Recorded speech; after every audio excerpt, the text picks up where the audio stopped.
Fundamental rights. सबसे पहले हम समझेंगे फंडामेंटल राइट्स होते क्या हैं। वो ऐसे राइट्स होते हैं जो कि स्पेशली कॉन्स्टिट्यूशन द्वारा प्रोटेक्ट किए जाते हैं कि उन राइट्स से कोई छेड़छाड़ ना करे। अब आप सोचेंगे ऐसे इंपॉर्टेंस क्या है इन राइट्स की हमें, जो कि कॉन्स्टिट्यूशन द्वारा प्रोटेक्ट किए जाते हैं।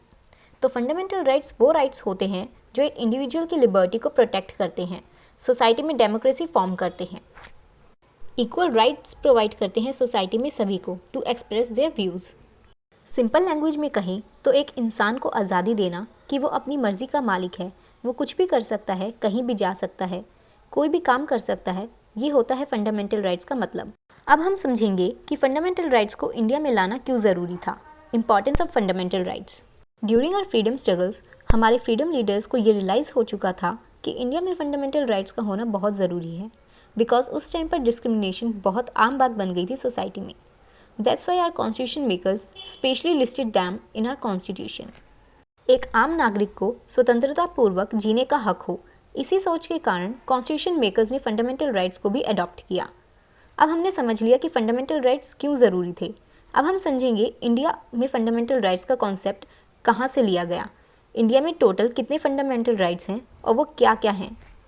Fundamental rights in India. जैसे कि हमें पता है इंडिया का कॉन्स्टिट्यूशन काफ़ी कंट्रीज़ के कॉन्स्टिट्यूशन से बोरो करके बना है, और ये कॉन्सेप्ट फंडामेंटल राइट्स का यूएसए के कॉन्स्टिट्यूशन से अडॉप्ट किया गया है। अब बात करते हैं इंडिया में टोटल कितने फंडामेंटल राइट्स हैं। इंडिया में अभी तक टोटल 6 फंडामेंटल राइट्स हैं। First, right to equality. ये कवर करता है इंडियन कॉन्स्टिट्यूशन के आर्टिकल 14 to 18 तक। Second is right to freedom.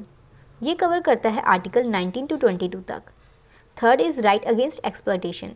This fundamental right cover Article 23 and 24. Fourth is right to freedom of religion. It covers Article 25 to 28. Fifth is cultural and educational right. It covers Article 29 and 30. And the last one is right to constitutional remedies and it covers Article 32. जैसे कि हमें पता है कि इस time हमारे constitution में total 6 fundamental rights हैं, बट आपने सोचा है कि जब इन्हें अडॉप्ट किया गया था तब भी इनकी संख्या इतनी ही थी। तो चलिए बात करते हैं जब इन राइट्स को अडॉप्ट किया गया था तो ये कितने थे। तो बात करते हैं तब की जब हमारा कॉन्स्टिट्यूशन ड्राफ्ट हो रहा था।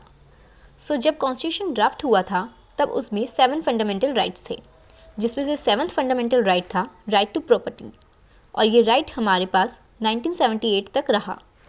1978 के बाद इस राइट को फंडामेंटल राइट से हटाकर एक लीगल राइट बना दिया गया।